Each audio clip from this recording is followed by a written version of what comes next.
Os crisântemos. O nevoeiro denso do inverno baixou sobre o vale de Salinas, como uma flanela cinza, vindo do céu e do resto do mundo. Por todos os lados, para que se olhasse, era como se houvesse uma tampa sobre as montanhas, transformando o grande vale numa caçarola fechada. Nos campos largos e planos do fundo do vale, os arados abriam sulcos profundos no chão, deixando a terra preta a brilhar como metal, nos locais em que fora cortada pelas relhas. Nos ranchos ao pé das colinas, do outro lado do rio Salinas, os restolhos pareciam banhados por um sol pálido e frio. Só que, em dezembro, não havia sol no vale. Ao longo do rio, as folhas amarelas dos salgueiros também brilhavam. Era um tempo de quietude, era um tempo de espera. O ar era frio, mas agradável. Uma brisa ligeira soprava do sudoeste, trazendo para os fazendeiros a esperança razoável de uma boa chuva para um futuro bem próximo. Mas o nevoeiro e a chuva jamais convivem. Do outro lado do rio, no rancho de Henry Allen, ao pé das colinas, havia pouco trabalho a ser feito, pois o feno já fora cortado e guardado. Os pomares estavam afofados para absorverem bem fundo a chuva quando ela finalmente chegasse. O gado, nas encostas mais elevadas, estava se tornando cada vez mais peludo, aumentando a resistência ao frio que se adensava. Eliza Allen, trabalhando em seu jardim, olhou para o lado do quintal e viu Henry, seu marido, conversando com dois homens, em termos de homens de negócios. Os três estavam parados junto ao alpendre do trator. Cada um tinha um pé apoiado no lado do pequeno Fordson. Fumavam cigarros e examinavam a máquina enquanto falavam. Elisa observou-os por um momento e depois voltou a concentrar-se em seu trabalho. Ela tinha 35 anos. O rosto era magro e incisivo, os olhos transparentes como água. O corpo parecia volumoso, atarracado, envolto por seus trajes de jardinagem, com um chapéu preto de homem enterrado na cabeça, até quase os olhos. Os sapatos sujos de terra, um vestido estampado quase que inteiramente coberto por um avental de veludo piqué, com 4 bolsos grandes para guardar as tesouras, a pequena pá e o ancinho, as sementes e a faca que usava em seu trabalho. Ela usava luvas grossas de couro para proteger as mãos. Ela estava cortando as hastes dos crisântemos que já tinham 1 ano que não eram aparadas, com uma tesoura curta e forte. De vez em quando lançava um olhar para os 3 homens junto ao trator. Tinha um rosto maduro, bonito e ansioso. Até mesmo o trabalho com a tesoura parecia ansioso, enérgico demais. As hastes de crisântemos pareciam pequenas e frágeis demais para tanta energia. Ela afastou uma mecha de cabelos que lhe caíra nos olhos, com as costas da luva, deixando uma mancha de terra na face ao fazê-lo. Por trás dela estava a casa branca da fazenda, cercada por um canteiro de gerânios vermelhos, que se erguiam até a borda das janelas. Era uma casa pequena com aspecto muito limpo e vidraças das janelas polidas. Nos degraus da frente havia um capacho para se remover a lama dos sapatos, um capacho que estava imaculadamente limpo. Elisa olhou novamente para o alpendre onde estava o trator. Os estranhos estavam entrando em seu Ford Coupé. Ela tirou uma das luvas e enfiou os dedos por entre a floresta de brotos verdes e novos dos crisântemos, crescendo em torno das velhas raízes. Afastou as folhas e examinou atentamente as hastes. Não viu pulgões, lagartas ou lesmas. Seus dedos vigilantes e implacáveis sempre destruíam tais pragas, antes mesmo que tivessem tempo para agir. Elisa estremeceu ao ouvir a voz do marido. Ele se aproximara silenciosamente e estava inclinado sobre a cerca de arame que protegia o pequeno jardim dela do gado, cachorros e galinhas. Lá está você novamente, disse ele. Parece que vai ter uma produção nova muito forte. Elisa empertigou-se e tornou a calçar a luva de jardinagem. Vou sim. Terei flores muito mais fortes neste ano que começa. Na voz e no rosto dela havia um quê de orgulho e satisfação. Você tem um dom todo especial para essas coisas, comentou Henry. Alguns dos seus crisântemos amarelos chegaram a alcançar 25 centímetros neste ano. Eu bem que gostaria que você fizesse a mesma coisa no pomar, fazendo as maçãs ficarem também desse tamanho. Nos olhos dela surgiu um brilho de animação. Talvez eu consiga fazer isso também. É verdade, eu tenho um dom para essas coisas. Tenho uma boa mão. Minha mãe também tinha. Ela podia enfiar qualquer coisa na terra e crescia que era uma beleza.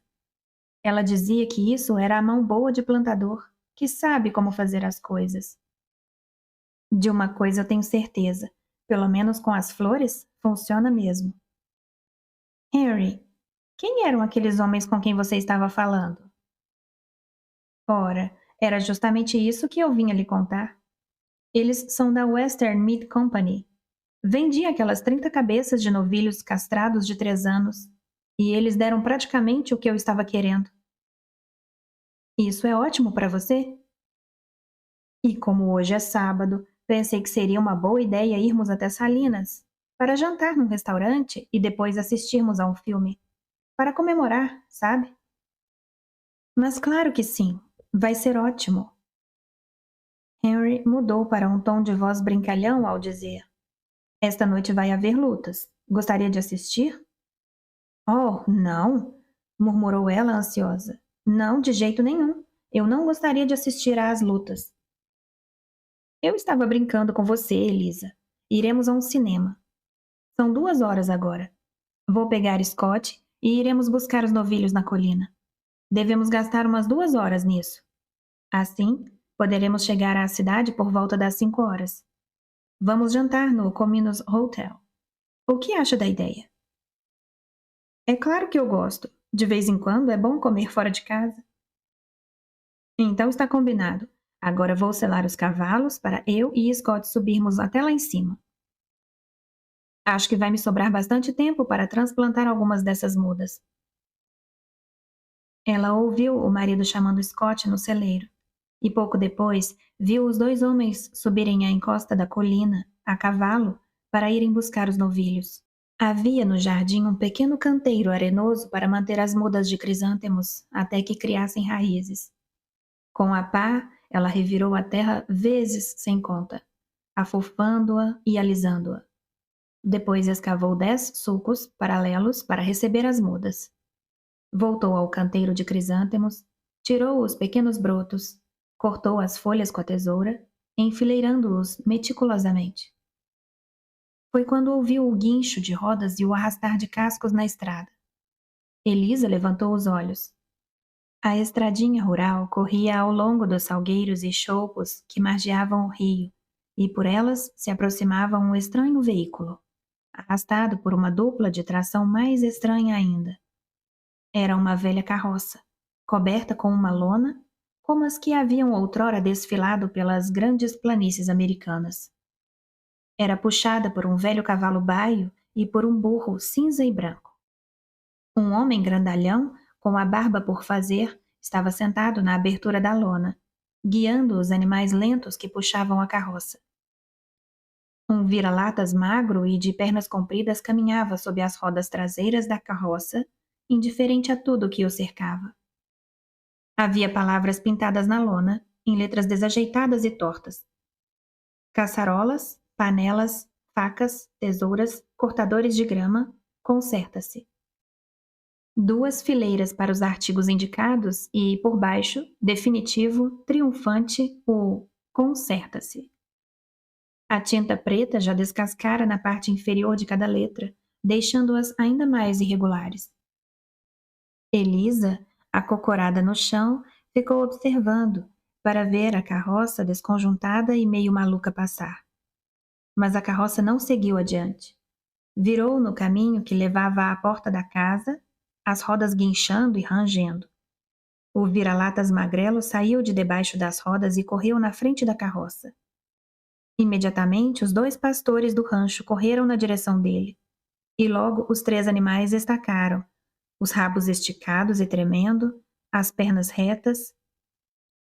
Com uma dignidade de embaixadores numa apresentação de credenciais, eles se circularam lentamente, fungando com elegância. A carroça aproximou-se da cerca de arame do jardim de Elisa e parou. O vira-latas recém-chegado, sentindo-se inferiorizado, meteu o rabo entre as pernas e foi novamente refugiar-se embaixo da carroça, os pelos eriçados, os beiços arreganhados, com os dentes à mostra. O homem que conduzia a carroça disse então: "Ele é um cachorro terrível quando decide começar uma briga." Elisa riu. "Estou vendo. E quando é que geralmente ele toma a decisão de começar?" O homem ecoou a risada dela jovialmente. "Às vezes demora semanas e mais semanas", disse ele. Ele pulou agilmente para o chão, por cima da roda. O cavalo e o burro baixaram as orelhas, encolheram-se como flores murchas. Elisa pôde perceber então como ele era grande. Apesar de o cabelo e a barba serem grisalhos, não parecia muito velho. O terno preto surrado estava todo amarrotado e sujo de graxa em diversos pontos. A risada desapareceu do seu rosto e dos seus olhos, no instante mesmo que a voz deixou de rir. Os olhos eram pretos, com aquele ar meditativo e profundo que sempre se encontra nos olhos dos motoristas de caminhões e dos marinheiros. As mãos calosas que ele apoiou sobre a cerca de arame eram todas rachadas, e em cada greta se formara uma linha negra. Ele tirou o chapéu castigado pelo tempo e pelo uso e disse: "Estou fora do caminho que geralmente sigo, madame.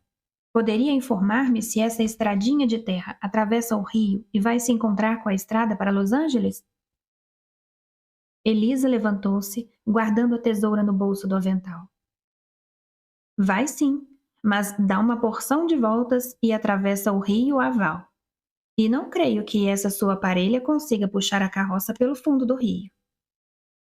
O homem respondeu com alguma aspereza: "Ficaria surpresa se soubesse o que esses animais são capazes de puxar." "Quando decidem começar?"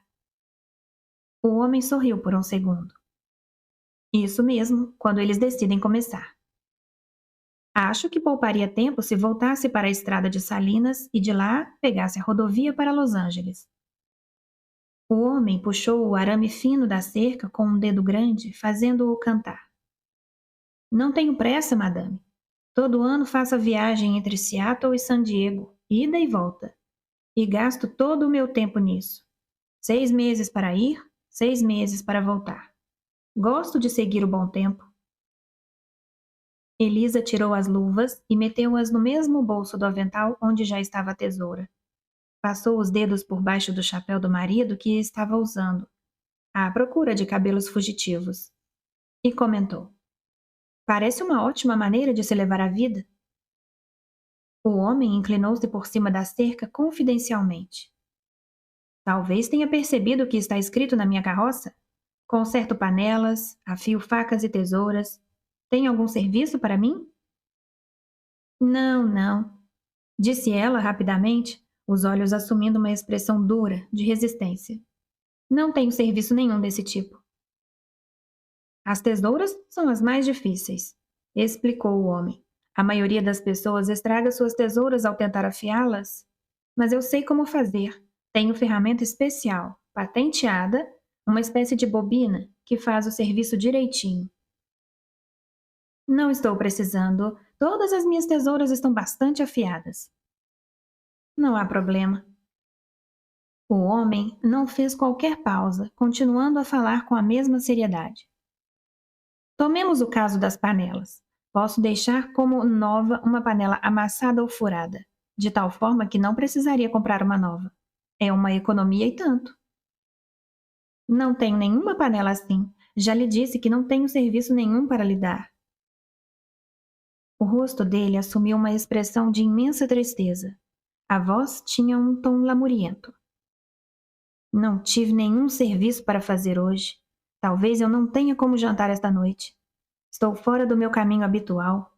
Conheço gente ao longo de todo o caminho, desde Seattle até San Diego. Eles guardam panelas, facas e tesouras para eu consertar ou afiar, porque sabem que faço um bom serviço e assim lhes poupo bastante dinheiro. Sinto muito, disse Elisa, já começando a se irritar, mas não tenho nada para consertar. Os olhos dele deixaram o rosto de Elisa e vaguearam pelo chão. Foram se fixar no canteiro de crisântemos, no qual ela estivera trabalhando. Que plantas são aquelas, madame? A irritação e a resistência sumiram do rosto de Elisa. São crisântemos gigantes, brancos e amarelos. Eu os cultivo todos os anos. Ficam maiores do que quaisquer outros em toda esta região. É uma flor de caule comprido, não é? Parece lufada rápido de fumaça colorida, não é? É isso mesmo, e devo dizer que é uma maneira linda de descrever crisântemos. E o cheiro é desagradável, até a pessoa se acostumar, não é mesmo? O cheiro é um tanto pungente e gostoso. Nada tem de desagradável. Ele mudou o tom de voz rapidamente. Eu, pessoalmente, gosto muito do cheiro. Este ano eu tive flores que chegaram a ter 25 centímetros, de um lado a outro. O homem inclinou-se mais ainda por cima da cerca. Olhe, conheço uma senhora numa das estradas por onde passo, que tem um jardim maravilhoso. Tem quase todas as espécies de flores lá, menos crisântemos. Da última vez em que eu estava consertando uma banheira de cobre para ela, é um trabalho dos mais difíceis, mas o serviço saiu perfeito. Ela me disse: se encontrar alguns crisântemos bonitos no seu caminho, eu gostaria que me trouxesse algumas sementes. Foi exatamente isso o que ela me disse. Os olhos de Elisa prontamente ficaram alertas, preocupados. Ela não deve saber muito de crisântemos. Pode-se cultivar crisântemos a partir de sementes, mas é muito mais fácil enraizar as pequenas mudas que separei ali. É uma pena. Sendo assim, creio que não poderei atender ao pedido da minha freguesa. Mas claro que pode. Porei algumas mudas num vaso com terra úmida e poderá levá-las. Elas irão criando raízes durante a viagem, se não se esquecer de molhar. E depois sua freguesa poderá transplantá-las. Estou certo de que minha freguesa ficará na maior alegria, madame. Eles ficam bonitos, não é? Ficam sim, ficam lindos. Os olhos de Elisa estavam agora brilhando. Ela tirou o chapéu amassado e sacudiu os cabelos pretos e bonitos. Vou arrumar tudo e poderá levar as mudas. Entre aqui, por favor. Enquanto o homem contornava a cerca para passar pelo portãozinho de estacas, Elisa, excitada, correu pelo caminho margeado de gerânios até o fundo da casa. Voltou logo depois, trazendo um vaso grande, vermelho. Ela agora esqueceu completamente as luvas. Ajoelhou-se na terra, junto ao canteiro de sementeira, escavando o solo com os dedos, pondo-se a encher o vaso novo. Depois alcançou a pequena pilha de mudas que já preparara. Com os dedos fortes, enfiou-as na terra dentro do vaso, calcando ao redor com os polegares. O homem ficou parado a seu lado. Vou dar todas as instruções necessárias, disse ela. Não deve esquecer de nada para depois poder transmitir à sua freguesa. Tentarei lembrar de tudo, madame. Preste atenção. Estas mudas já deverão ter criado raízes dentro de um mês. Ela deve, então, tirá-las do vaso, plantando a intervalos de aproximadamente 30 centímetros, numa terra boa como esta aqui, está vendo? Ela ergueu um punhado de terra preta para que ele visse de mais perto. Estes crisântemos vão crescer muito e depressa. Mas há uma coisa importante que não deve esquecer de avisar à sua freguesa. Em julho, ela deve podá-los, deixando apenas um palmo acima da terra. Antes de desabrocharem? Exatamente. O rosto de Elisa estava contraído pela ansiedade. Eles tornarão a crescer, mais forte e mais depressa. E em fins de setembro, os primeiros botões irão aparecer. Ela parou de falar subitamente, parecendo perplexa. Quando tornou a falar, sua voz era hesitante. Essa é a parte mais importante, a que exige mais cuidados. A escolha dos botões. Não sei direito como explicar. Elisa fitou o homem nos olhos inquisitivamente. Entreabriu a boca, dando a impressão de que estava escutando alguma coisa. E só segundos depois é que continuou. Mas vou tentar explicar.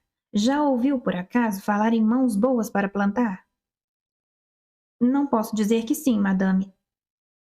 Eu posso dizer apenas qual é a sensação que a gente tem. É quando se está separando os botões que vão dar certo. É uma coisa que a gente sente na ponta dos dedos. E ficamos apenas observando os dedos trabalharem. Eles é que fazem tudo. A gente sente que alguma coisa está acontecendo. E os dedos vão escolhendo os botões que não prestam e aqueles que vão dar lindas flores. Eles nunca cometem um erro. Parece se entenderem com a planta. Está compreendendo o que eu quero dizer, não é? Os dedos da gente e a planta. Dá para se sentir a integração pelo braço todo. Eles sabem o que estão fazendo, nunca cometem um erro. A gente pode sentir. Quando a pessoa é assim, não faz nada errado. Pode compreender, não é? Ela estava ajoelhada no chão, olhando para ele. Os seios arfavam na paixão que sentia pelas plantas.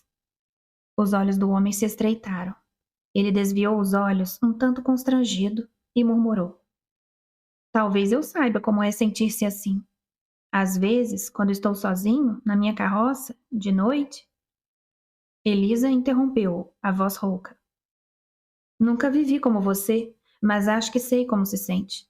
Quando a noite está escura, as estrelas parecem pontiagudas, a quietude domina o mundo todo. E a pessoa vai subindo, subindo, subindo cada vez mais. E cada estrela pontiaguda parece entrar no corpo da gente, ardente, dolorosamente. E não há coisa mais maravilhosa. Ajoelhada no chão, Elisa estendeu a mão na direção das pernas da calça suja de graxa do homem. Os dedos hesitantes quase tocaram o pano. Mas a mão caiu no chão, bruscamente. Elisa encolheu-se toda no chão, como um cachorro submisso. O homem disse: É realmente maravilhoso, madame. Exatamente como acabou de dizer. Mas quando não se jantou nada, deixa de ser. Elisa levantou-se então, impertigada, a vergonha que sentia no rosto. Estendeu o vaso com as mudas para o homem e colocou-o gentilmente nos braços dele. Aqui está. Guarde na carroça, a seu lado, num lugar em que possa ficar vigiando. Vou ver se tem alguma coisa para consertar. No monte de refugos, nos fundos da casa, ela encontrou duas velhas caçarolas de alumínio, bem amassadas. Voltou para a frente da casa e entregou ao homem. Aqui está. Talvez possa consertar essas caçarolas. A atitude dele mudou imediatamente. Tornou-se profissional. Vou deixá-las novinha em folha, madame. Ele tirou uma pequena bigorna do fundo da carroça e ajeitou-a no chão.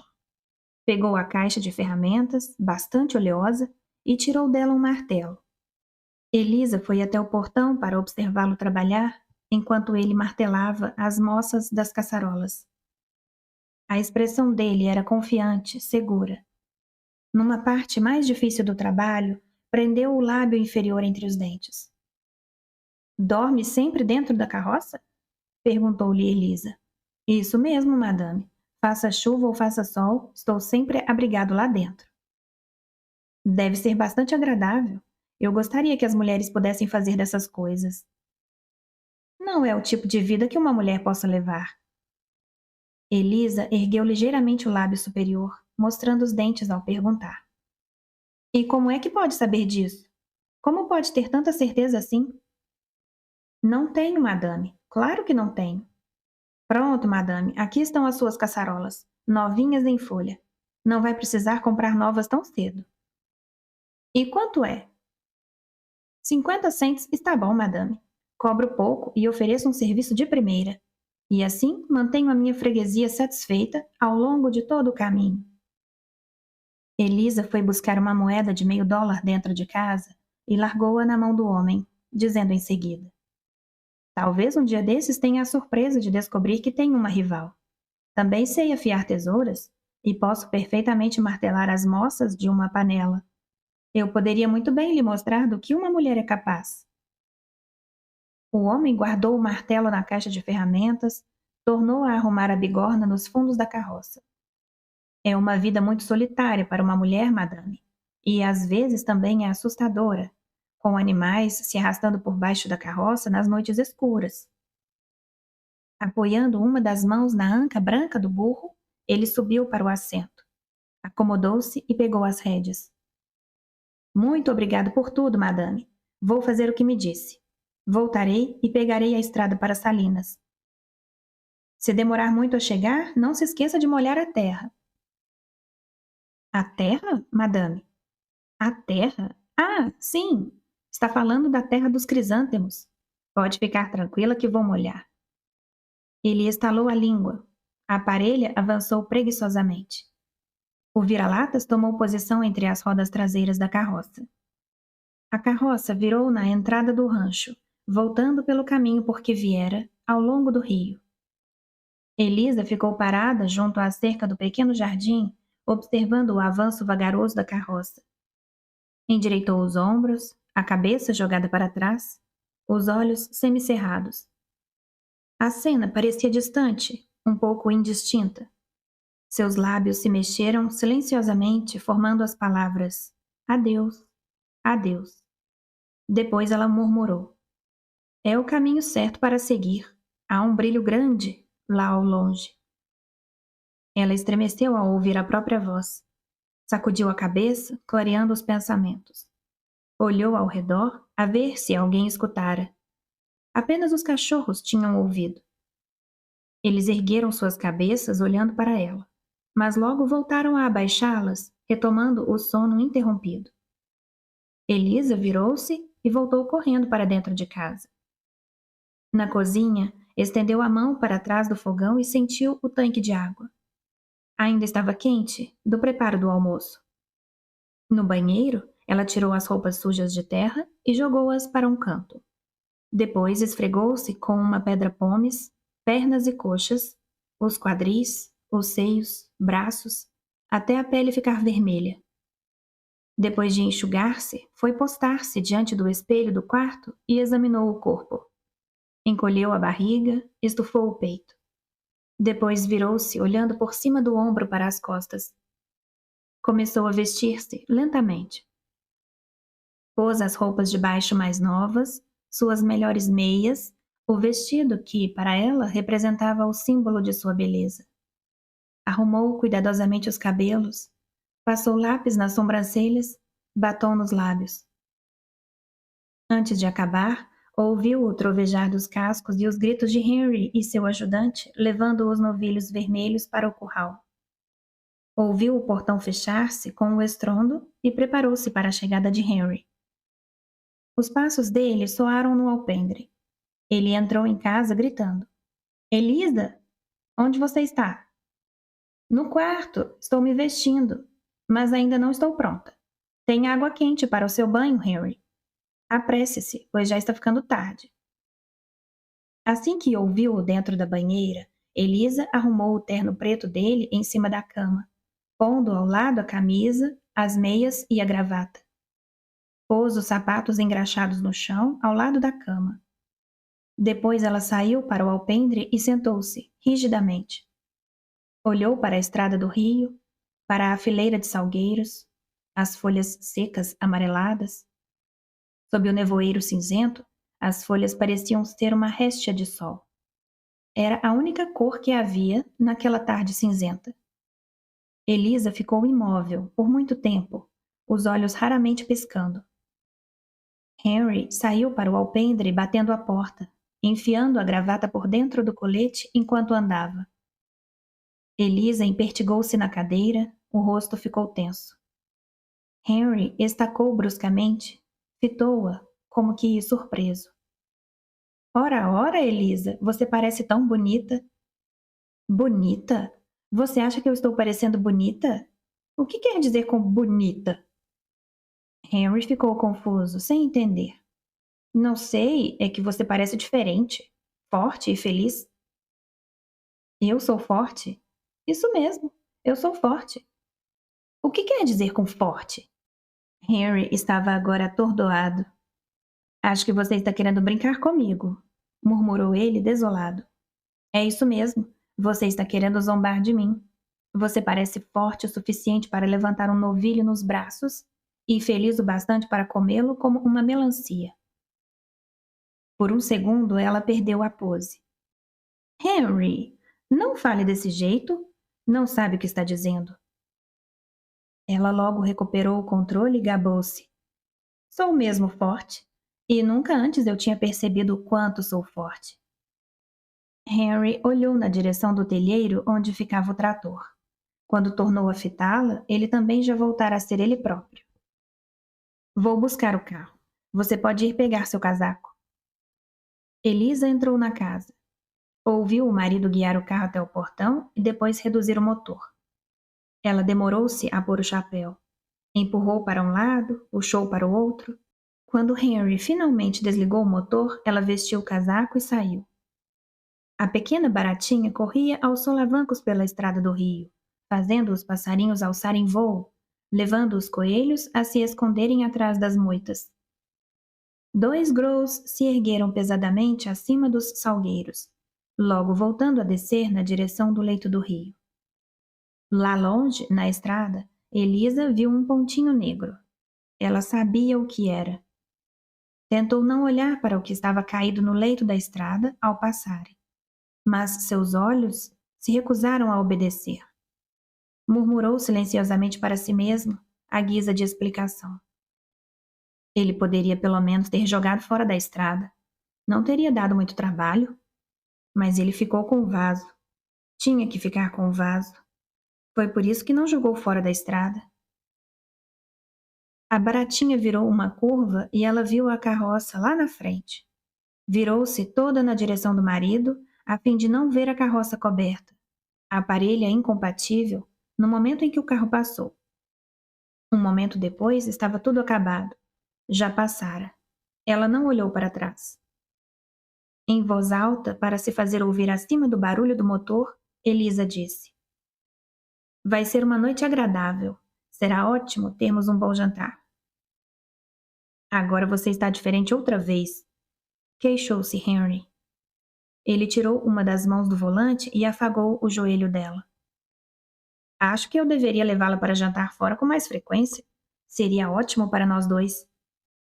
A gente vai se estiolando de ficar só lá no rancho. Henry, será que nós podíamos tomar vinho no jantar? Mas claro que podemos. Ei, mas isso é uma ideia maravilhosa. Ela ficou calada por algum tempo, depois fez outra pergunta. Henry, os homens se machucam muito nessas lutas de boxe? Um pouco, às vezes, mas não muito frequentemente. Por quê? É que li que eles estão sempre quebrando o nariz um do outro, que o sangue lhes escorre pelo peito. Li também que as luvas de boxe ficam sempre encharcadas de sangue. Ele virou-se para fitá-la. Mas o que está havendo, Elisa? Eu não tinha a menor ideia de que você lia essas coisas. Ele virou à direita, na direção da ponte sobre o rio Salinas. Há mulheres que vão assistir às lutas, Henry? Claro que há. Algumas. Qual é o problema, Elisa? Você está querendo ir? Acho que você não vai gostar. Mas se quer mesmo ir, eu a levarei. Ela finalmente relaxou. Oh, não, não quero ir. Não tenho a menor vontade. Ela desviou o rosto para longe do marido e murmurou. Será suficiente se pudermos tomar um pouco de vinho no jantar. Já será mais do que suficiente. Levantou a gola do casaco para que ele não visse que ela estava chorando debilmente. Chorando como uma mulher envelhecida.